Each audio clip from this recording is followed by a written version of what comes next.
औज़ु बिल्लाहि मिनश्शैतानिर्रजीम बिस्मिल्लाहिर्रहमानिर्रहीम। अस्सलामुअलैकुम। उम्मीद करती हूँ बेटे आप सब खैर आफियत से होंगे।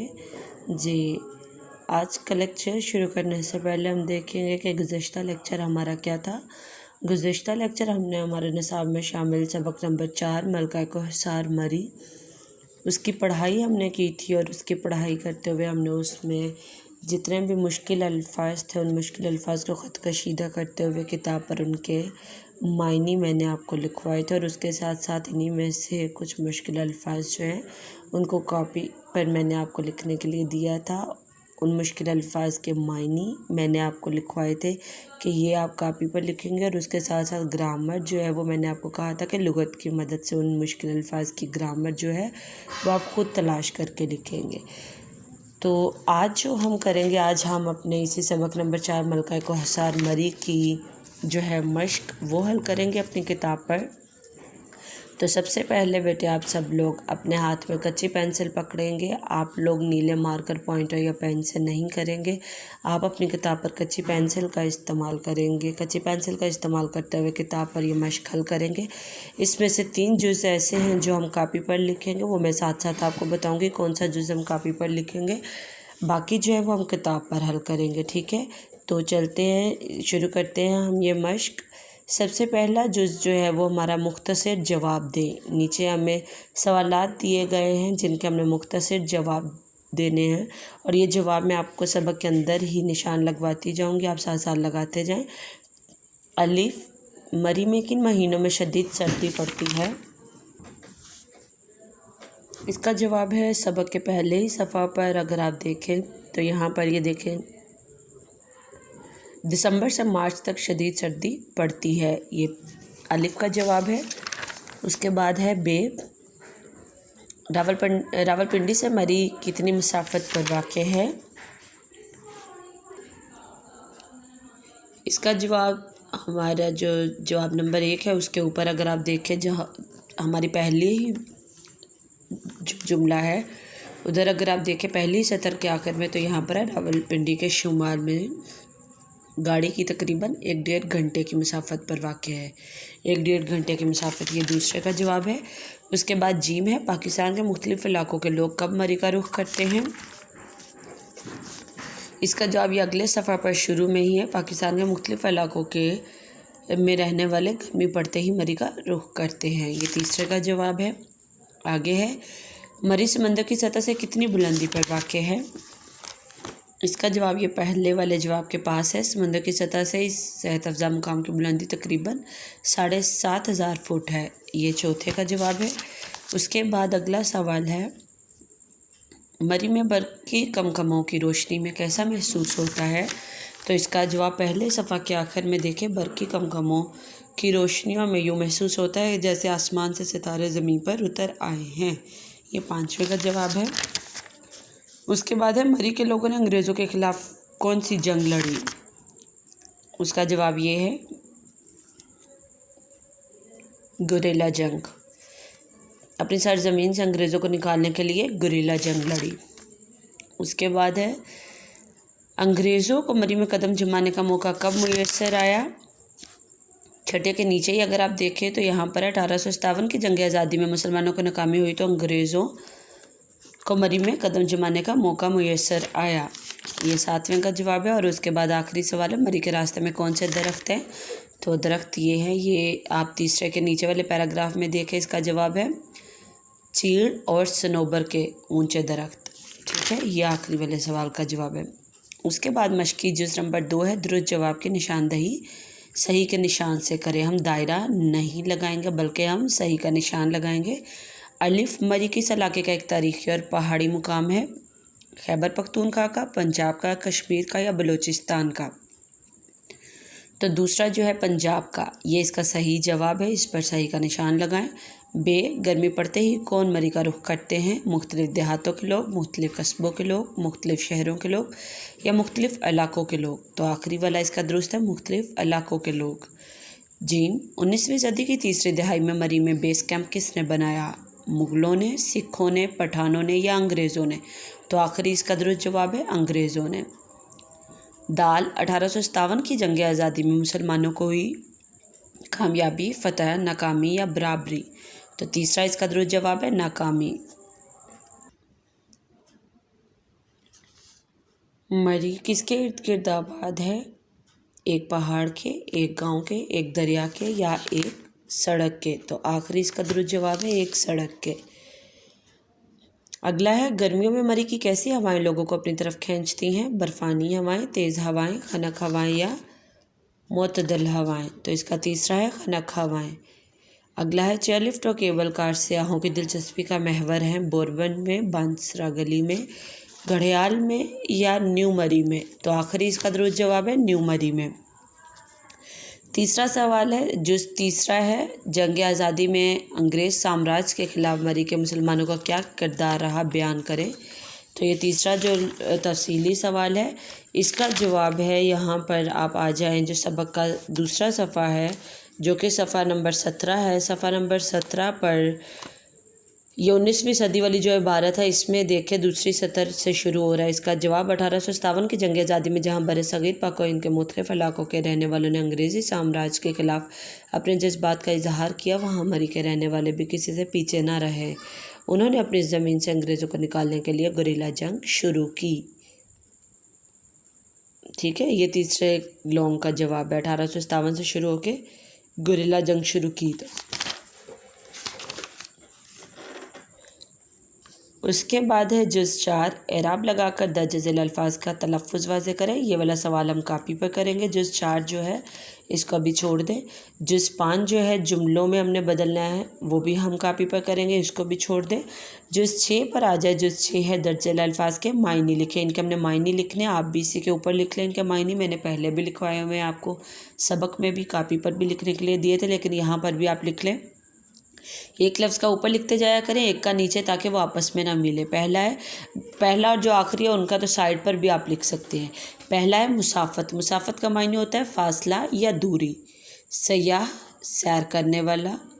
मबहूत, हैरान। काबिल दीद, देखने के काबिल। जानिसार, जान कुर्बान करने वाला। ठीक है, आगे जुज़ 7 पर आ जाए। दुरुस्त और गलत बयानात की निशानदही करें। दुरुस्त पर हम सही के निशान लगाएंगे और गलत पर हम गलत का निशान लगाएंगे। अलिफ, मरी सूबा खैबर पख्तूनख्वा का तारीख़ी मुकाम है। यहाँ पर बल्कि उन्होंने हमें दिया हुआ है, उन्होंने सबके आगे दुरुस्त लिखा हुआ है, लेकिन जो गलत है उस पर हम गलत का निशान लगाएंगे। मरी सूबा खैबर पख्तूनख्वा का तारीख़ी मुकाम है, तो ये गलत है। दूसरा, गर्मियों में मरी की खनक हवाएं अपनी तरफ खींचती हैं, दुरुस्त। अगला है 1946 ईस्वी में कायद आज़म लियाकत अली ख़ान के हमरा मरी तशरीफ़ लाए, तो ये गलत है। वो किसके हमरा तशरीफ़ लाए थे? मोहतरमा फ़ातिमा जिन्ना के हमरा। अगला है, मारूफ और मशहूर लॉरेंस कॉलेज बोरबन के मुकाम पर वाक़ है, गलत। तहरीक पाकिस्तान में अहले मरी का किरदार नुमायाँ रहा है, सही। 8वां जुज़ दर्ज अल्फाज के मुतज़ाद लिखे। हमने इनका उल्ट लिखना है। पहला है बुलंद। बुलंद होता है बहुत ऊंचा, और पस्त कहते हैं नीचा। बुलंद, बुलंद का उल्ट क्या होगा? पस्त। खूबसूरत, बदसूरत।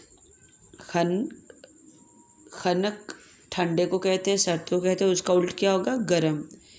मारूफ, गुमनाम। मारूफ का मायने होता है मशहूर, तो मारूफ का उल्ट गैर मारूफ भी हो सकता है, गुमनाम भी हो सकता है, मजहूल भी इसका मुतज़ाद है। ठीक है, आगे जुज़ 9 है दर्जल मुहावरात का मफ़हूम वाज़े करें। तो ये भी हम कापी पर करेंगे, इसको भी छोड़ दें। हम जुज़ 4, 5 और 9 अपनी कापी पर करेंगे। अब जुज़ 10 पर आ जाएं। कालम अलिफ में दिए गए अल्फाज को कालम बे के मुतल्लिका अल्फाज से मिलाएं, यानी उन अल्फाज से मिलाना है जिनसे उनका ताल्लुक़ कोई जुड़ता हो, कोई बनता हो। ठीक है, पहला लफ्ज़ है मरी। तो मरी क्या है? एक तारीख़ी मुकाम, इसको तारीख़ी मुकाम के साथ मिला दें। दूसरा है लड़ाई, तो उसको कालम बे के पहले वाले से मिला दें, जंग। तीसरा है चढ़ाई, चढ़ाई को सबसे आखिरी वाले से मिलाएं, बुलंदी। चौथा है स्नोबर, जो कि एक दरख्त का नाम है, तो इसको दूसरे नंबर वाले से मिला दें, दरख्त। मगन, मगन को मिला दें मशहूर से। आगे है गलत फ़िक्रात की दुरुस्ती। यहाँ पर इन्होंने हमें रोज़मर्रा اور محاورہ. ٹھیک ہے، روزمرہ اور محاورہ انہوں نے ہمیں دیا ہوا ہے. یہاں پر دو چیزوں کا ذکر ہو رہا ہے، روزمرہ کسے کہتے ہیں اور محاورہ کسے کہتے ہیں. روزمرہ بیٹا ہم اس کو کہتے ہیں جو ہماری رواں زبان ہیں، جو ہم عام طور پر بول چال میں استعمال کرتے، جو اہل زبان کی عام زبان تھی، عام بول چال تھی، جو ہماری رواں زبان ہے، اس کو ہم روزمرہ کہتے ہیں. اور ایسے الفاظ جو کہ اپنے حقیقی معنوں میں نہ ہو، جو اپنے اصل معنی میں نہ ہو، بلکہ ہمیں ان کا معنی جو ہے وہ تلاش کرنا پڑے، اپنے اصل معنی کی بجائے وہ غیر حقیقی ہوں، یعنی اپنے اصل معنی میں نہ ہوں، ان کو کیا کہا جاتا ہے؟ محاورہ. ٹھیک ہے، وہ مطلب تو کوئی رکھتے ہیں لیکن وہ اپنے اصل معنی میں موجود نہیں ہیں بلکہ غیر حقیقی معنوں میں استعمال ہوتے ہیں، تو ان کو کیا کہا جاتا ہے؟ محاورہ. ٹھیک ہے، تو یہاں پر روزمرہ کی تعریف بھی ہے اور محاورہ کی تعریف بھی ہے. یہ دونوں آپ نے یاد کرنی ہے، ان کو خط کشیدہ کر لیں. پہلا ہے اہل زبان کی عام بول چال کو روزمرہ کہا جاتا ہے. اس زبان میں الفاظ اپنے حقیقی معنوں میں استعمال ہوتے ہیں. یہاں تک کس کی ہے؟ روزمرہ کسے کہتے ہیں. اس کے اوپر اسی طرح بے شک سوال لکھ لیں یا روزمرہ کی تعریف بیان کریں. ٹھیک ہے، یہ دو سوال دو طرح سے بن سکتا ہے. تو یہ روزمرہ کا جواب ہے. آگے محاورہ کی تعریف جو ہے وہ یہاں سے ہے. محاورہ دو یا دو سے زیادہ لفظوں کا ایسا مجموعہ ہے جو اپنے غیر حقیقی معنوں میں استعمال ہوتا ہے، یعنی جو اپنے حقیقی معنوں میں موجود نہ ہو اور غیر حقیقی معنوں میں استعمال ہو رہا ہو، اس الفاظ کے مجموعے کو کیا کہا جاتا ہے؟ محاورہ. ٹھیک ہے، یہ دونوں تعریف آپ نے لازمی یاد کرنی ہے. کسی بھی زبان کے درست بولنے یا لکھنے کے لیے اس کے روزمرہ اور محاورے سے آشنائی ضروری ہے، یعنی اس سے ہمیں واقف ہونا ضروری ہے.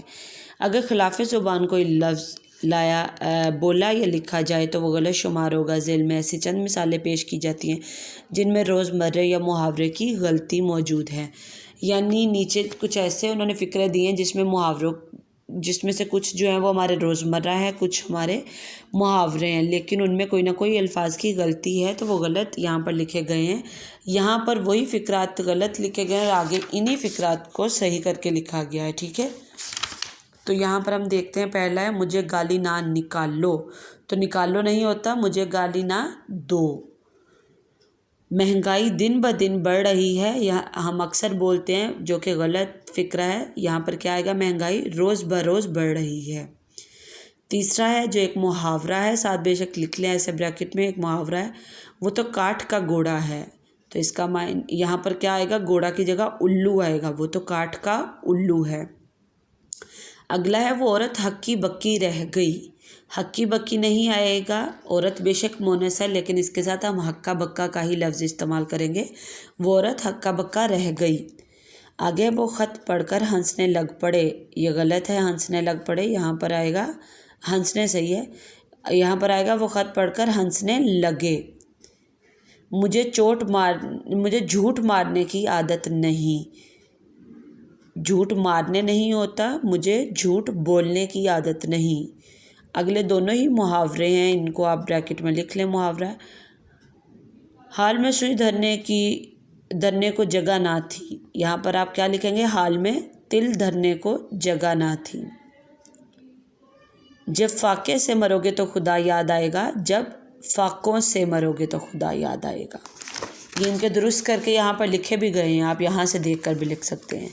آگے سرگرمیاں ہیں. جو پہلی سرگرمی ہے وہ ہم نہیں کریں گے، اس کا بھی چھوڑ دیں. یہاں پر انہوں نے کہا ہے کہ بچوں نے اگر کسی تفریحی مقام کی سیر کی ہو تو اس کی رودات جو ہے وہ اپنی کاپی میں لکھے، یعنی اپنی آنکھوں سے جو دیکھا ہے وہاں پر سب اس کو اپنے الفاظ میں آپ بیان کریں. تو یہ ہم نہیں کریں گے. یہاں پر اگلا ہے جو سرگرمی نمبر 2 ہے وہ پاکستان کے مزید، یعنی یہاں پر جو انہوں نے ذکر کیا ہے مری کا، اس کے علاوہ مزید 5 تفریحی اور تاریخی مقامات کے نام اپنی کاپی پر لکھے. تو یہاں پر آپ لکھ لیں شالیمار باغ، ہرن مینار، مقبرہ جہانگیر، شاہی قلعہ، شیش محل، اقبال پارک، بادشاہی مسجد لاہور، فیصل مسجد اسلام آباد، مینار پاکستان. یہ سب آپ لکھ لیں. مزار قائد بھی آپ لکھ سکتے ہیں. ٹھیک ہے، یہ سارے نام یہاں لکھ لیں. جی اب ہم اپنا دیکھیں گے جو ہمارا مشقی جز 4، 5 اور 9 وہ ہم نے کاپی پر کس طرح کرنے ہیں. مشقی جز 4 سب سے پہلے تو آپ حاشیہ لگائیں گے، تاریخ، جماعت کا کام، دن، عنوان ملکہ کوثر مری، ذیل عنوان مشقی جز نمبر 4 5 9۔ جز نمبر 4 اعراب لگا کر درج ذیل الفاظ کا تلفظ واضح کریں۔ جب بھی اعراب والے لفظ لکھنے ہیں تو آپ نے پہلی سطر پر درمیان میں فاصلہ چھوڑتے ہوئے الفاظ لکھنے ہیں، اور دوسری سطر میں آپ نے وہ جو فاصلہ چھوڑا ہوگا اس کے نیچے، اس خالی جگہ کے نیچے الفاظ لکھنے ہیں، تاکہ اوپر اور نیچے کے الفاظ کے جو اعراب ہے وہ آپس میں ملے نہ۔ ٹھیک ہے، پہلا لفظ ہے مقام، میم کے اوپر زبر، قاف کے اوپر زبر، میم کے اوپر جزم، مقام۔ مسافت، میم کے اوپر زبر، سین کے اوپر زبر، مسافت، فے زبر اور تے پر جزم، مسافت۔ مبہوت، میم کے اوپر زبر، بے کے اوپر جزم، مبہوت، ہے کے اوپر پیش آئے گی اور تے کے اوپر جزم، مبہوت۔ سامراج، سین زبر، میم کے اوپر جزم، رے کے اوپر زبر، جیم کے اوپر جزم، سامراج۔ سیاح، سین کے اوپر زبر، یہ کے اوپر شد اور زبر آئے گی، یہ 2 دفعہ بولی جا رہی ہے، سیاح، سین کے اوپر زبر، یہ کے اوپر شد اور زبر اور ہے کے اوپر جزم۔ درج ذیل تراکیب و محاورات کو جملوں میں اس طرح استعمال کریں کہ ان کا مفہوم واضح ہو جائے۔ ہم نے جملے میں استعمال کرنا ہے، لیکن آپ کو پتہ ہے کہ اپنے ساتھ معنی لازمی لکھنا ہوتا ہے، اس لیے آپ 3 خانے بنائیں گے۔ پہلے 2 خانے جو ہے وہ زیادہ آپ چوڑائی میں زیادہ نہیں بنائیں گے، پہلا خانہ بنائیں گے جس میں ہم نے تراکیب و محاورات لکھ دیے چاروں جو ہمیں وہاں دیے گئے ہیں، اگلے میں ہم نے ان کے معنی لکھے اور اس سے اگلے میں ہم نے جملے۔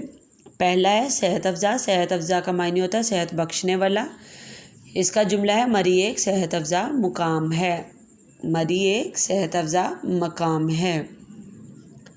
نبرد آزما ہونا، لڑنے کے لیے تیار ہونا یا مقابلہ کرنا، تو اس کا جملہ کیا ہے؟ پہلوان جیت کے لیے نبرد آزما ہے۔ فرزندان اسلام، اسلام کے بیٹے، وہ کن کو کہا گیا؟ مسلمانوں کو۔ ہر سال لاکھوں فرزندان اسلام حج کرتے ہیں۔ قابل دید، دیکھنے کے قابل، پاکستان کے پہاڑی مقامات قابل دید ہیں۔ اگلا ہے جز نمبر 9 ہے، ہمیں محاورات دیے گئے تھے جن کا ہم نے مفہوم واضح کرنا ہے۔ ایک طرف محاورات میں نے لکھ لیے، دوسری طرف ان کا مفہوم۔ پہلا ہے قدم جمانا، قدم جمانا کا معنی ہوتا ہے اپنے قدم مضبوط کر لینا، کسی چیز پر قبضہ کر لینا، تو مفہوم کیا ہے؟ قبضہ کر لینا یا کامیاب ہو جانا۔ دوسرا ہے آغوش میں لینا، آغوش ہوتا ہے گود یا پہلو، تو پناہ میں لینا یا قریب کر لینا، بہت پیار کرنا، یہ تینوں اس کا مفہوم ہے۔ تانتا بندھنا، گروہ در گروہ آنا، یعنی گروہ کے گروہ بنا کر آنا، گروہ در گروہ آنا، آمد و رفت شروع ہونا یا رش لگے رہنا، بھیڑ ہو جانا۔ اگلا ہے قدم چومنا، قدم چومنا کا معنی ہے استقبال کرنا یا احترام کرنا یا تشریف لانا، ٹھیک ہے، یہ اس کا مفہوم ہے۔ تو آپ اسی طرح یہ 3 جز جو ہے وہ کاپی پر لکھیں گے، باقی سارا جو ہے جز جو باقی سارے ہیں وہ کتاب پر حل کریں گے، اور یاد آپ پوری مشق کو کریں گے، ٹھیک ہے بیٹے۔